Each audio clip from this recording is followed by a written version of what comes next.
मने मनई है। अब 35 साल पुराना जांगर हमके दिखावे के पड़ी, लेकिन दिक्कत एक कि पहले जैसन टंगरी अब साथ ना देती। लेकिन कौनो बात ना, बुढ़िया हईबो न करे। तो कहला है कि 2:06 पे आ जीब, 1:05 हो गल, अब हिन ना आई। जाने मन हवा निकलिए केहू ना हवा हवा। हाँ, ठंडी का देखा था खड़ी दोपहरिया के जगता है हवा जल्दी से। जानू बुढ़िया ना का? अरे मैया वजिया बोल बोल के तो हमारा आधा प्रॉपर्टी ले लू, खाली हम ही बचा ली। तो के बताऊनी ना कि बुढ़िया गई खेते। तू ये सब छोड़ा, पहले अंदर आवा। हाँ, ये माई का छेड़ी जवनिया हमार पूरा खेते के घसिया चढ़ जाती है। हाँ, रोज चढ़ा के अपने छेड़ी के भेजा थिया कि जो ओकरा खेते में खाई थे। हाँ, चला अब बुढ़ऊ से तोके 4 गोजी मरवाई ना माई, वही जन गच दे बियाज तुरंते। हाँ, हे बुढ़ऊ ये लौड़ा कपूर घरवा में घुसल रहा लपटाना का करला। हाँ, आई हो मैया चदरवा में बुढ़वा का छपटिया था, लगा ठेकर फिर मिर गया उभर गई का। बुढ़ऊ हे बुढ़ऊ, आई हो हमारी मैया, अरे हमारी मैया, अरे ई कुल का करत हवे रे लौड़ा का पुटवा, इजतिया टले ले हले ला। वह बात भइल ना, कहिला कि जब बूढ़ी रहा तब तो अलगुन साल झरावा आवल करा, नहीं तो हमरे दरवाजे मत चढ़ल करा। देखा बूढ़ी गलत शंका करत है कि ना करत है। ए बूढ़ी, हम साल झारत रहनी है। हाँ, साल झारत रहनी है। पूछला खुद ही बता दिए। करे लौड़ा का पुट चदरा उड़ाई के त साल झारत हवे। हाँ, हमही के सिखावट है, जब से गांव में कदम रखनी पूरा गांव के हम सिखौनी, त हमर सिखावट हवे, हमसे ढेर तईकुल कैले हवे। अरे हे बुढ़िया, हमरे उल्टा सीधा लांछन मत लगाओ, हम मम्मी के ना है। अच्छा, तू मम्मी की नहीं है, हम तो क्या बतावट है। हे हीरा सखंडू, क्या सखंडूगा ताले माई, ए हीरा तू जा 2-4 ठे पुलिस वाला खोज के लेके आवा 300 में। हाँ, इन्होंने कहा हम चांद छोड़वाई के अब सांस ले। हाँ, तीत माई लेते आवत तोते। अरे खोज के कहल जाला, जो लेके आवत है जो। हाँ, जो बोला ले, हम देख ले तोरा थाना पुलिस हो, देख ले हो, हम साल का झरवावा आ गए। बुढ़िया हमरे पे लक्षणा लगाए डाल। अरे पुट मोनिटा चुप रहो। अच्छा, का शकल देख के लगत है कि साल झारत रहा है, हमसे मत बतियाओ, नहीं तब हम तो अब हम इज्जतिया बिगाड़ देबा हम। हाँ, बिगाड़ ई मरखौका मटीन साल झारत हवा तू लौड़ू का पूत। हाँ, हे माई हम तिपाही के तो तिल के आ गई नहीं। क्या बोले हो? अरे साहब आप पूरा मत मान जाई, काहे कर एकर कहले का मतलब है कि खोज के लेके आ गई नहीं। हाँ, वैसन जैसन सोचा जाता वैसन ना कुछ हवे।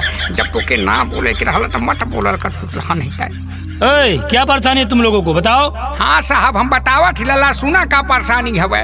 हाँ, हमारे भटार के टोली होली फसाई, धार गईली बैठल सारा कमाई। सुनत हवा ना, हमारे भटार के टोली होली फसाई, धार लेली बैठल सारा कमाई।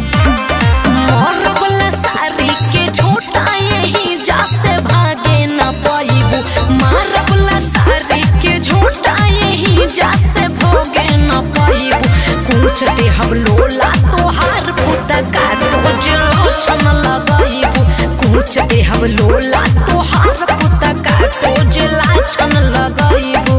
हाँ साहब, देख ला साल के चक्कर में बुढ़वा के गाल लाल कई के देखा कैसे पटल लोला सरकावट ही है। टिबिया हमारा के तोरे पतन के पूछा था।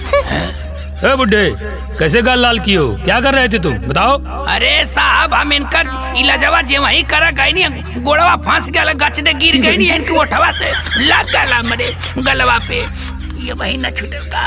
आई हो मैया, कहाँ पोत दहला लगा था कि रेप केस में फांसी जेबो का। क्या बुनबुना रहा है? ये साहब, ई का बताई लौड़ा का पूत नहीं था, हमार लड़का कुल देखले है कि कई डाई का। ये सखंडू बताओ ता ताप दी मैं लो तो कई दिनों से तुप के तोड़ रहा था। आज पापा के अतली प्यार को मैंने ताप दी तोड़ दिया। अरे लौड़ा का पुतबा नहीं था, मत तड़ाक गया बैठो की। हाँ, जब ना बोले का ढंग तो काहे बोले ले। ये साहब जी, ये करे कहले का मतलब है कि चोरी से कहा था कि हम अपने पापा के प्यार के खोज देनी, यही से प्यार करन, वो करे कहले का मतलब ही रहा है। ये पुटमोनी के चक्कर में लगा था कि हमारा लड़का वो फंस जाई। हाँ अरे हे बुढ़िया तनी जबनिया संभाल के बोलना तो ना पकड़ के खींच ले बाबा। हम तो हर माई जबानिया ढके खींच ले बा। हम रही घर में घुस के हम रही बुढ़वा के राख के तू हम रही जबान खींचत है। हाँ तो आप पहले खींचता हम बतावत है ना। ए रुको रुको रुको रुको दादी क्या दिक्कत है, क्या कहना चाहती हो इनके बारे में? साहब ला सुना का कहल चाहत है। गाँव भर घूमी घूमी काटेली जानी, तोर पर धनवा का सब खेला जानी। तोरे भतारे से नीक मोर मरदा, तोर बकलोल जैसे खेतवा के बरदा। आजू से सौतीन के हमरे मरद के तू चक्कर लगाई। आजू से सौतीन के हमरे मरद के तू चक्कर लगाई। पूछ दे हम लोला तोहार पुत काटो जे लांछन लगाईबू। पूछ दे हम लोला तोहार पुत काटो जे लांछन लगाईबू। हले हले तमरे माई के तता तता गरियावत आई। हम तो के तोड़ देनी तो के बड़ी दिक्कत होती है बा। हम तो मुंह तोड़ दे बा।